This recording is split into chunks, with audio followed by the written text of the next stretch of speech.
देखो सारे डूब गए, अब जेलों में वो डूबना ही है। जब वो डूब गए तो चेले भी डूब गए समझ लो।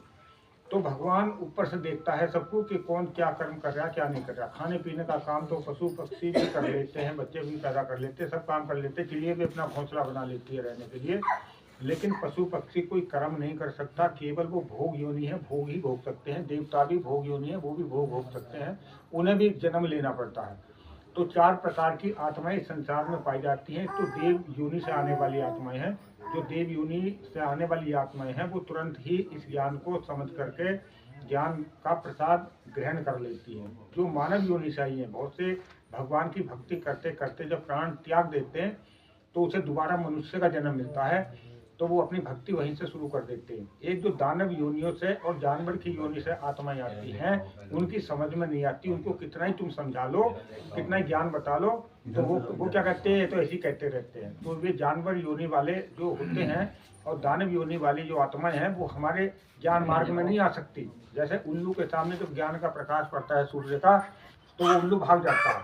ठीक इसी प्रकार से जब सच्चे ज्ञान का प्रकाश पड़ता है तो जो दानव की आत्माएं होती हैं, दानव योनि से आई आत्माएं हैं, या जानवर की योनि से आई हुई आत्माएं हैं, वो हमारे मार्ग में नहीं आती हैं और ना वो आ सकती हैं। ना मैं उनको ज्ञान का प्रसाद देता हूँ, मैं उन्हीं को ज्ञान का प्रसाद देता हूँ जो देव योनि और मानव योनि से आई हुई आत्माएं हैं।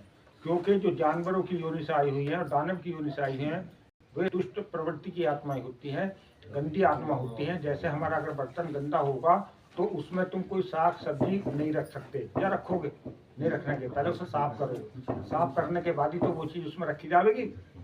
तो ऐसे ही हम जिनका हृदय जिनका मन साफ सुथरा है उन्हीं को ज्ञान का प्रसाद देते हैं।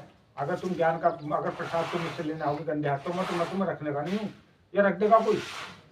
तुम भी नहीं रखने के, गंदे बर्तन में साग सब्जी रख दोगे। पहले अपने बच्चे से कहोगे हाथ वाथ धो के आ, तब तुझे वो देंगे रोटी खाने को, क्या वैसे गंदे हाथों में दे दें उसके? नहीं देते। तो हमारा जो ज्ञान का प्रसाद है, जिनका मन पवित्र होगा, जो देव योनि की आत्माएं हैं, उन्हीं को हम ज्ञान का प्रसाद देते हैं। जो जानवर और दानव प्रवृत्ति की आत्माएं हैं उनको हम ज्ञान का प्रसाद नहीं देते। अगर वो ले भी लेंगे तो इसका उनको नुकसान ही होगा। कैसे नुकसान होगा? जब समुद्र मंथन चल रहा था, समुद्र मंथन में देवता और दानवों को जब अमृत वितरण हो रहा था तो एक राक्षस देवताओं की लाइन में लग गया था। जब देवताओं की लाइन में लग गया था तो वो दानव उसे अधिकार भी नहीं था अमृत लेने का, और अमृत की लाइन में लग गया तो चक्र सुदर्शन से भगवान ने उसकी गर्दन काट दी थी। तो ऐसे ही जो दानव और जानवर प्रवृत्ति के होते हैं, अगर वो इस ज्ञान को लेते हैं तो उनको लाभ की जगह हानि होती है। तो जो देव योनि और मानव योनि के हैं उनको अगर ज्ञान का प्रसाद लेना होगा तो अभी हनुमान जी ज्ञान का प्रसाद देंगे। आप बहुत पुण्यात्मा हो, इसीलिए यहाँ तक हमारा तुम्हारा मिलन हो गया। जिनको ज्ञान का प्रसाद लेना वो हाथ उठाओ। बहुत बढ़िया था। चलो कोई बात नहीं, जिन्होंने नहीं ले रखा वो ले लेंगे।